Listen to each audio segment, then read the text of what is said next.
El sol caía sin piedad sobre la plaza central del Wall Springs aquella tarde de junio. El calor parecía mezclarse con el polvo rojo que se elevaba de los cascos de los caballos y de los zapatos gastados de los que allí se agolpaban, sudando más por dentro que por fuera. En el centro del estrado improvisado, una joven de 19 años mantenía la cabeza gacha y su cabello despeinado ocultaba parcialmente el moretón aún reciente en su mejilla izquierda. El subastador, un sheriff de voz cansada y mirada apagada, anunció con indiferencia: «Último lote del día, un jovencito sano, obediente y sin enfermedades. $20 para empezar». Alrededor, algunos hombres reían, otros susurraban con un interés que no provenía de un lugar humano. Era la tercera vez ese año que la plaza albergaba algo parecido, siempre disfrazado de transacción familiar, pero todos sabían de qué se trataba: la venta de personas, aunque la esclavitud hubiera sido abolida oficialmente. En ese lugar, ciertas prácticas simplemente cambiaron de nombre. Desde atrás de la multitud, Isaiah Montgomery no se rió. Con los puños apretados y la mandíbula apretada, mantenía la mirada fija en la joven. Era el único hombre negro que poseía tierras en Wall Springs, y eso le costó miradas sucias, amenazas veladas y noches de insomnio. Desde la muerte de Abigail, su esposa, no había vuelto a tener relaciones con nadie. Evitaba la ciudad, evitaba las miradas, pero ese día algo lo había llevado hasta allí. Tal vez lo que lo había atraído fue el recuerdo de la última mirada de Abigail, pidiéndole que nunca permitiera que el mundo endureciera su corazón. O tal vez era la forma en que la muchacha, incluso apática, parecía pedir ayuda sin hacer ruido. Cuando la voz ronca de Frank Joy Whitey, el tabernero y conocido por domar a las chicas que compraba, se alzó y ofreció 30, Isaiah respiró hondo. Sacó lentamente la pequeña bolsa de cuero del bolsillo interior de su chaqueta y dijo con firmeza: 50, en oro. El silencio que siguió fue más fuerte que cualquier grito. La plaza se detuvo. El subastador frunció el ceño confundido. Frank Whitey estiró el cuello como si hubiera escuchado una blasfemia. Algunos hombres se rieron nerviosos, otros escupieron al suelo en señal de protesta. «¿Un hombre negro?», alguien murmuró. «¿Comprar uno blanco?». Isaiah mantuvo sus ojos fijos en el estrado. No lo dudó, no respondió a ninguna provocación. Simplemente sostuvo la pequeña bolsa de oro a la altura de los ojos del sheriff. El oficial vaciló. Miró a su alrededor, sintiendo crecer el peso de la indignación, pero también el peso real de las monedas en sus manos temblorosas. El dinero era legítimo y no podía, legalmente, negarse. Él asintió, casi como si quisiera que terminara de una vez, y les hizo una señal a la joven para que bajaran. Sarah fue empujada por un asistente al piso de tierra. Aún sin mirar a Isaiah, caminó lentamente hacia él, como si cruzara un campo minado. Isaiah no dijo nada. Extendió discretamente sin tocarla. Él simplemente le hizo espacio y ella lo siguió en silencio, vacilante. La multitud se apartó, no por respeto, sino por repulsión. Era como si estuvieran presenciando un crimen, aunque el verdadero crimen, la venta de una hija por parte de sus padres, nadie parecía dispuesto a nombrar. El viaje hasta el carro fue lento. Sarah estaba temblando, no por miedo a Isaiah, sino a todo, de lo que vino antes, de lo que estaba por venir. Su cabeza todavía estaba gacha y Isaiah, sin mirarla directamente, tomó una fina manta del asiento del carro y se la ofreció. Ella dudó, pero lo tomó. Cuando subieron juntos, dio un ligero tirón de las riendas y el carro se puso en marcha, dejando atrás el murmullo, los insultos apagados y los ojos que ardían como si quisieran que el hombre ardiera en el infierno. Sin embargo, Isaiah sabía algo que ellos nunca entenderían. No había comprado una mujer, había salvado un alma. La cabaña de Isaiah Estaba a casi 1 hora de la ciudad, al borde de un campo de algodón abandonado, donde el viento era lo suficientemente fuerte como para ahogar los sonidos de la civilización. Durante todo el viaje, Sara no dijo ni una palabra. Ella estaba sentada, acurrucada, en un rincón del carro, con la manta apretada contra el pecho y los ojos fijos en el suelo de madera, como si huyera de cualquier contacto. Aisae también permaneció en silencio. No había prisa. Sabía que las palabras pronunciadas demasiado pronto solo alimentaban el miedo. Cuando llegaron, él bajó primero y abrió la puerta de la cabina. Era sencillo pero limpio, con una mesa de madera en el centro, 2 bancos, una cama al fondo y una palangana con agua fresca al lado. Un ligero aroma a té seco aún flotaba en el aire. «Puedes quedarte aquí. Nadie te va a tocar, nadie te va a dar órdenes. Si quieres comer, hay sopa caliente en la estufa. Y ahí está la ropa limpia de Abigail. Te quedará bien».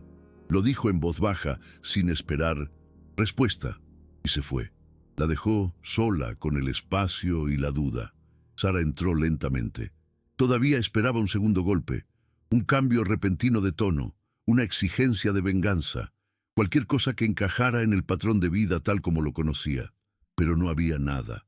Solo silencio. Solo el sonido del viento afuera. Se acercó a la cama. Pasó los dedos sobre la colcha remendada y luego sobre el pañuelo que había quedado sobre la almohada. Hacía calor. Recién ajustado. No era una célula. No era sótano. Era el espacio. Fue a la palangana y metió las manos. El agua fría me dio un buen susto. Se lavó la cara, se frotó el moretón y luego se miró en el espejo roto que había junto a la ventana. Todavía estaba allí, todavía era ella. Y por primera vez en muchos meses, ese rostro no solo transmitía miedo, trajo confusión, pero también chispa. Caminó de nuevo hacia la cama, se sentó y simplemente respiró, lejos, abajo, como si solo para eso existiera permiso. Aisae pasó el resto de la tarde en el campo, cavando surcos para un cultivo que ni siquiera sabía que iba a echar raíces. No quería presionar a Sara con su presencia. Él respetaba su tiempo, así como había aprendido a respetar el silencio de la tierra antes de plantar. Cuando regresó, era casi de noche. Encontró la puerta de la cabina entreabierta, la olla de sopa vacía y un par de zapatos mojados al lado del lavabo. Ella estaba sentada en el porche, vistiendo uno de los conjuntos de Abigail, una sencilla falda de algodón y una blusa que le cubría los hombros. Ella ya no parecía asustada, solo cansado. Aisae se sentó lentamente en el escalón inferior, sin mirarla directamente. «¿Puedo encender la lámpara?», él preguntó. Ella asintió. Cuando la luz parpadeante llenó el porche, los ojos de Sara reflejaron algo que él no esperaba. Curiosidad. No era miedo, no era una obligación. Era como si quisiera entender quién era ese hombre que no la trataba como una cosa. «¿Por qué hiciste eso?», preguntó finalmente con la voz ronca. «¿Por qué me compraste?». Aisae pensó unos segundos antes de responder. «Porque vi cómo te vendían los mismos que se suponía que debían protegerte. Y eso no estuvo bien». Ella miró hacia abajo. «Pensé que sería diferente. Pensé en encerrarme, usar, como los demás». Aisae suspiró. «Yo no soy los demás. Y tú ya no eres lo que te hicieron creer que eras». El silencio regresó, pero esta vez no era tenso. Era necesario. Sara aún no sabía qué sentía, pero por primera vez desde que la llevaron a la subasta, no tenía miedo de lo que vendría en el minuto siguiente. Había algo en la forma tranquila en que Aisae hablaba que desarmaba las defensas. No fue una bondad ensayada, era humanidad cruda, y eso, para alguien que solo conocía el intercambio a través del dolor, era desconcertante. A la mañana siguiente, Sara se despertó antes del amanecer. Su cuerpo aún le dolía en lugares olvidados, pero había algo diferente en ese despertar. No fue el miedo lo que la hizo levantarse, fue la necesidad de moverse en por sí misma. Encontró a Aisae sentada en la mesa preparando café. Él simplemente señaló la taza vacía que estaba al lado de la de ella. Él no dijo una palabra y eso, una vez más, la sorprendió. En ese silencio respetuoso, comenzó a reconocer algo que había olvidado: la elección. Después del café, Sara lo siguió hasta el cobertizo trasero, donde estaba organizando herramientas. Sin que nadie se lo pidiera, empezó a apilar troncos de madera. Los gestos eran simples, pero cada uno de ellos parecía borrar un trozo de la programación que llevaba en el cuerpo. Obedecer por miedo, callar para sobrevivir. Ahora, ella actuó por propia voluntad. Mientras organizaban las herramientas, Sara miró a Aisae y, en un susurro, dijo: «Sé cosas que podrían acabar con mucha gente en esta ciudad». Dejó lo que estaba haciendo y la miró por primera vez, con verdadero asombro. Continuó respirando hondo. «Mi padre formaba parte de un grupo. Se reunían en nuestra casa. El alcalde, el juez, hacendados. Planeaban arrebatarles las tierras a los negros y a los inmigrantes antes de que llegara el ferrocarril. Sabían exactamente por dónde pasaría la línea». Aisae sintió que su corazón se aceleraba. Había oído rumores, pero nada concreto. «¿Tienes pruebas?», preguntó con firmeza. Ella asintió. «La llave está escondida en mi zapato. Abre una caja fuerte en una propiedad abandonada. Allí están los mapas, los nombres, las cantidades pagadas». El hombre asintió, calculando ya los riesgos. «Necesitaremos ayuda y discreción. ¿Hay alguien más aparte de mí en quien confíes?». Sara dudó. «Solo he conocido a 2 personas que nunca me han pegado. Tú y una partera llamada Ruth». Ruth Wilkins era una mujer de presencia firme y manos callosas por la vida. Negra, viuda y partera desde hacía más de 30 años, conocía cada parto, cada dolor y cada secreto de las familias de la región. Cuando Aisae llamó a su puerta esa tarde con Sara a su lado, ella simplemente levantó una ceja. «¿Traje confusión o esperanza?», preguntó cruzando los brazos. «Un poco de ambos», respondió Aisae. Dentro de la sencilla casa, el aroma de hierbas y hojas secas llenaba el aire. Mientras servía el té, Ruth escuchaba en silencio. Cuando Sara terminó de contar la historia, con la llave envuelta en un pañuelo sobre la mesa, Ruth miró a Aisae y dijo: «Si esto es cierto, es más grande que nosotras. Va a haber sangre». Aisae asintió, pero no dudó. «Hay demasiada gente pagando este precio en 1900. Silencio. Esa noche, los 3 fueron a la antigua propiedad que Sara había mencionado. Una casa abandonada que pertenecía a su abuelo materno. En el sótano, debajo de una tabla suelta, encontraron la caja fuerte. La llave funcionó sin esfuerzo. Dentro había un pequeño cuaderno de tapa roja, una carpeta de cuero con mapas detallados, registros bancarios, nombres, fechas, todo escrito con la meticulosa letra del padre de Sara. Fue más que suficiente. Ruth sugirió que llevaran el material pudiera autenticarlo antes de que los involucrados pudieran destruir la evidencia. Fue entonces cuando Aisae se acordó de Jenkins, el operador de telégrafo. Un hombre solitario pero honesto que le debía viejos favores a Abigail. Decidieron reunirse con él a la mañana siguiente, antes del amanecer, para que pudiera transmitir parte de los documentos a los periódicos de la capital. La ciudad del Wall Springs aún no lo sabía, pero el hilo que mantenía unida la estructura podrida del poder local estaba a punto de romperse. Jenkins los encontró en la vieja estación fuera de servicio, donde aún conservaba su equipo en funcionamiento para emergencias y mensajes privados. El hombre frágil, de cabello gris y ojos hundidos, pareció asustarse al ver a Sara, pero pronto comprendió el peso de lo que estaba a punto de suceder. Con manos temblorosas, comenzó a decodificar y transcribir las páginas más comprometedoras del libro rojo.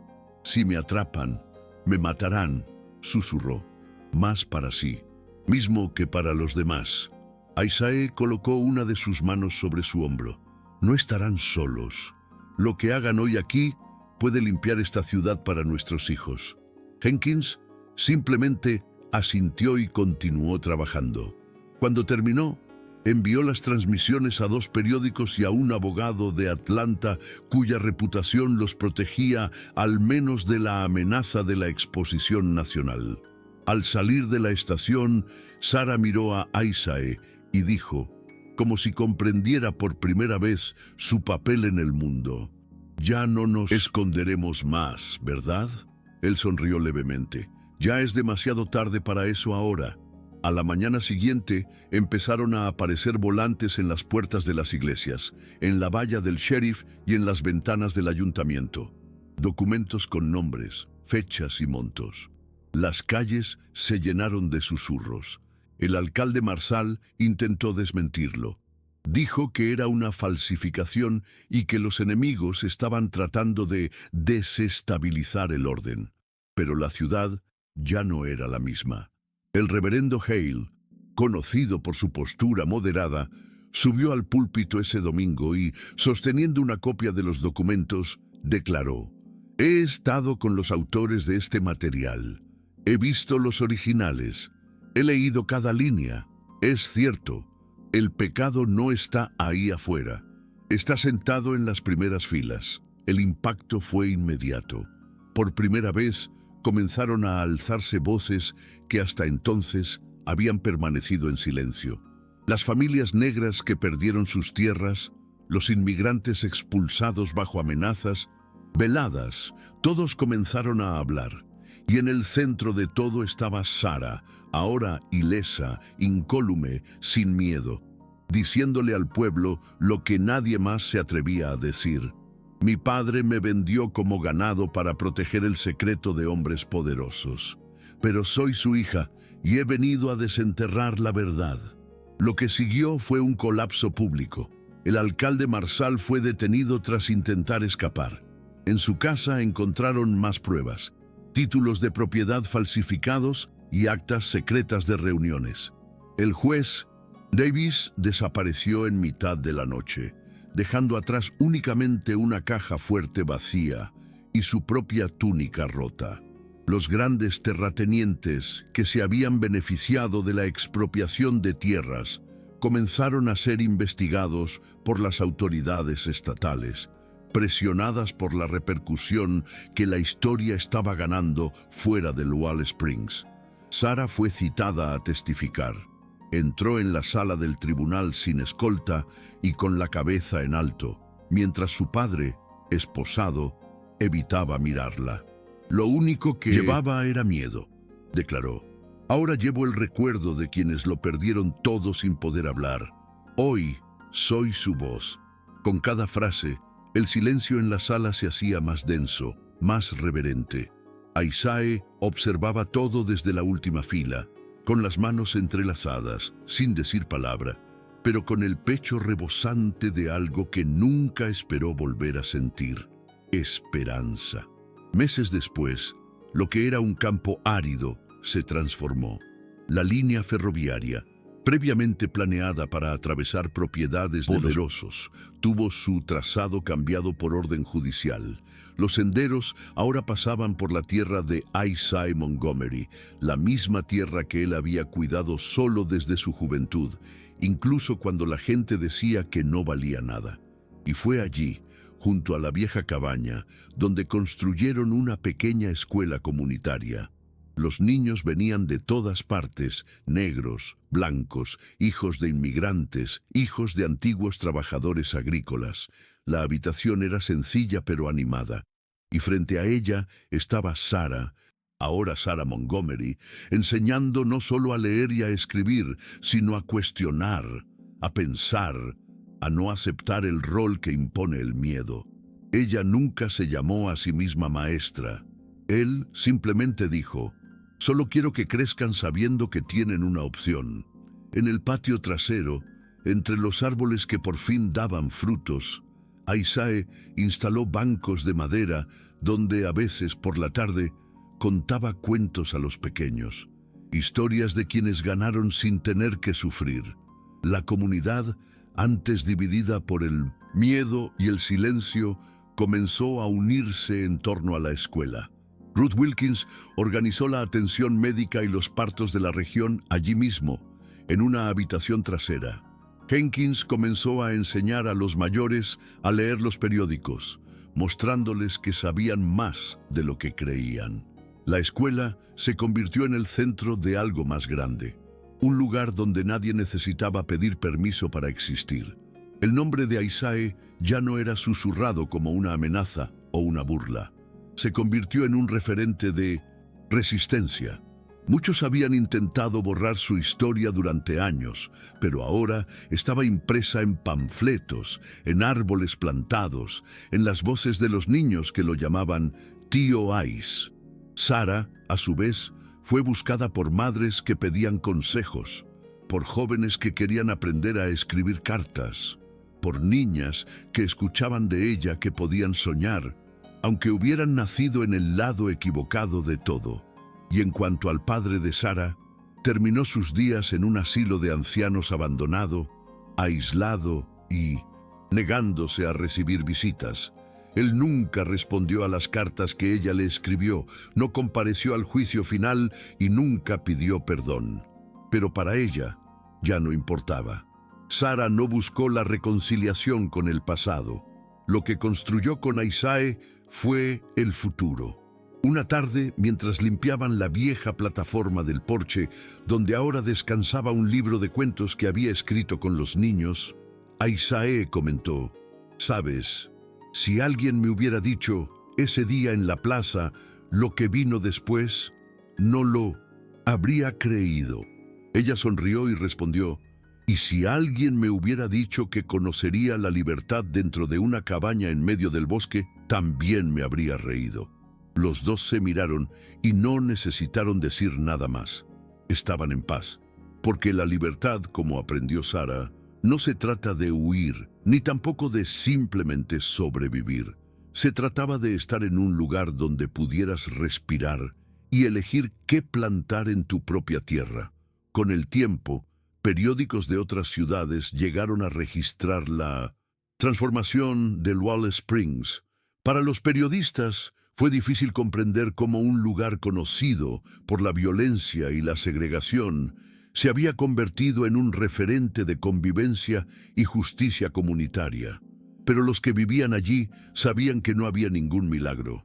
Había una elección: elegir ponerse de pie cuando era más fácil permanecer callado, elegir compartir cuando el hambre nos enseñó a ahorrar, y elegir amar cuando todo a nuestro alrededor nos enseñaba a desconfiar.